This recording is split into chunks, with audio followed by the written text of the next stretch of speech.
मैं इस वक्त DHA फेज़ 5 सेंट्रल कमर्शियल में खड़ा हूँ।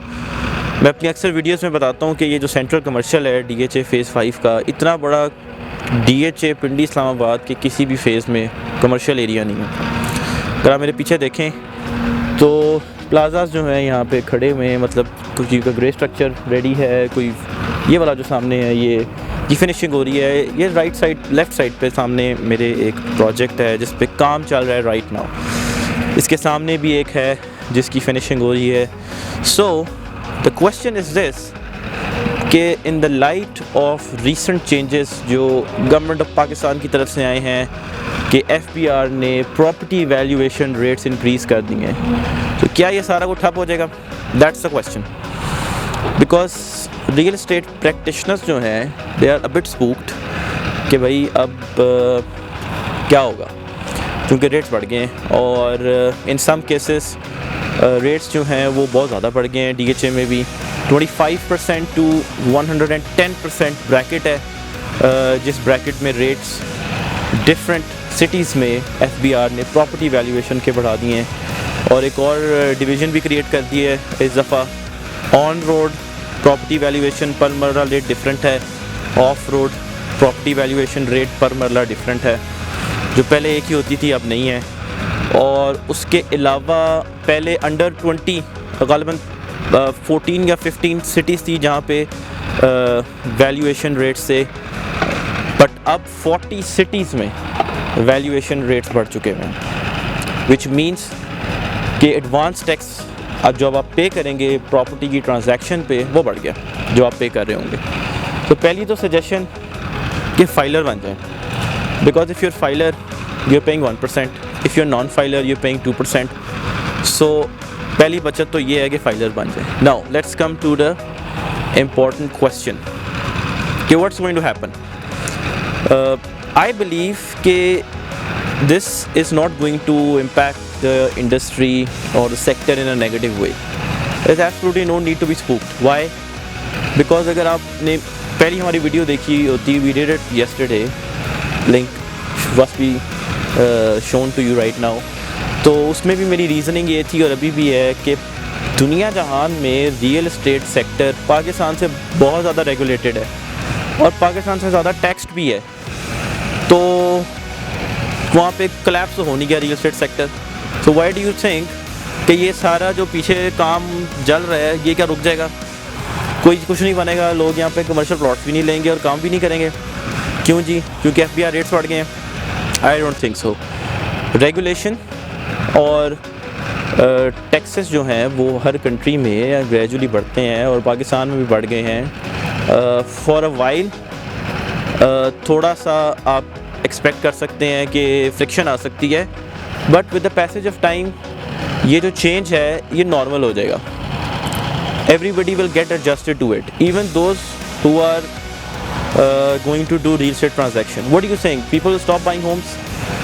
वो घर लेना छोड़ देंगे, प्लॉट लेना छोड़ देंगे, घर बनाना छोड़ देंगे। ये तो सदियों से चलता आ रहा है। So it's not going to stop. Number one. Number two, Pakistani corporate sector जो है it is more taxed than real estate sector. Stock exchange is more taxed than real estate sector.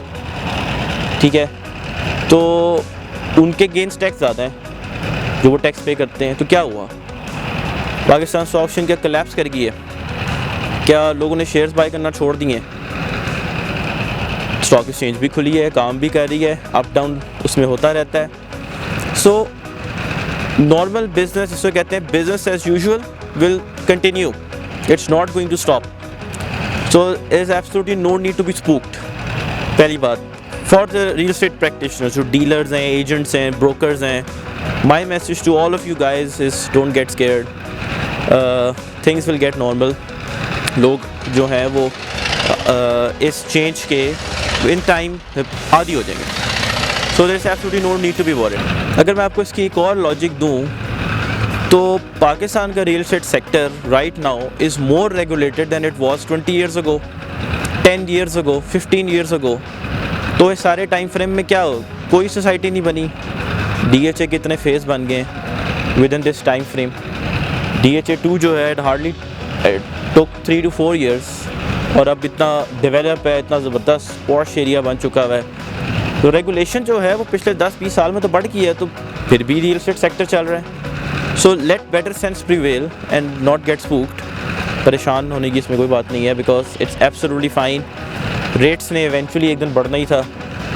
My suggestion to the government is this कि ठीक है आपने rates बढ़ा दिए हैं, but petrol की प्राइसेस की तरह इसको बहुत ज़्यादा स्पीडीली और ना बढ़ाएं, ताकि इस चेंज के ही आदी होएं पहले जो प्रैक्टिशनर्स हैं, buyers and sellers both sides. ठीक है, ये ना हो कि जिस तरह पाकिस्तान में डॉलर जो है वो 5-5, 10-10 रुपये जो है वो स्पीड से ऊपर जाता रहा पिछले 1-1.5 साल में, और पेट्रोल की कीमत भी इतनी स्पीड से आगे जाती रही। तो ये ना हो कि यहाँ भी डीसी रेट्स जो हैं वो या FBR रेट्स जो हैं वो गवर्नमेंट हैबिट ही बना ले कि भाई इंक्रीज़ करना है अब। सो माय एडवाइस इज़ कि कीप इट ग्रेजुअल, या तो बल्कि करने नहीं चाहिए, but if you want to do it keep it, make it sure कि ये बहुत ग्रेजुअल हो, ताकि डिस्टॉर्शन ना क्रिएट हो, because it's going to be there is going to be a distortion, a little distortion, ज़्यादा ना हो। So that's my first suggestion. Second suggestion I think is this कि दैट गवर्नमेंट को tax rate at least कम करना चाहिए।